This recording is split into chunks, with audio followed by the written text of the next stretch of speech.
Bilang pakikisa sa DepEd Order No. 23 Series of 2011, kasalukuyang sinasagawa ng Cantinio Elementary School ang Kindergarten Summer Program o KSP. Ito ay nagsimula nitong nakaraang Abril 11 at ito ay magtatapos sa ikatlo ng Hunyo ng kasalukuyang taon. Ang layunin ng naturang programa ay maihanda ang mga pamunang pag-iisip ng mga bata na may edad na 5 pataas sa pag-aaral.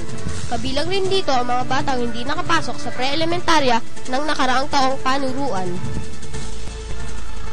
Bilang paghahanda sa mga mag-aaral sa ilalim ng Kindergarten Summer Program, iba't ibang kagamitan sa pagtuturo ang ginamit tulad ng manipulative toys, song in CD format, big books at storybooks na ipinamahagi noong taong 2009 ng Bureau of Elementary Education. Papasok sa loob ng 8 linggo ang mga bata sa kindergarten at sa pagpasok ng taong panuruan 2011-2012, maaari na silang tanggapin sa unang baitang.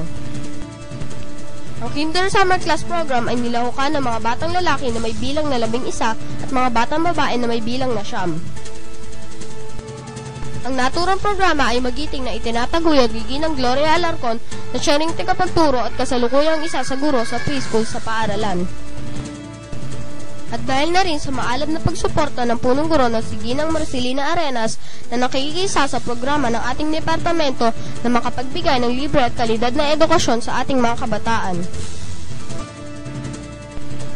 Ito si Dan Mandatu, sa pangatlupan ni DepEd Media Bureau Member Alan David Valdez at Mary Grace Torres ng Cantinio Elementary School, nag-uulat para sa DepEd R ng DWJJ Radio Vision.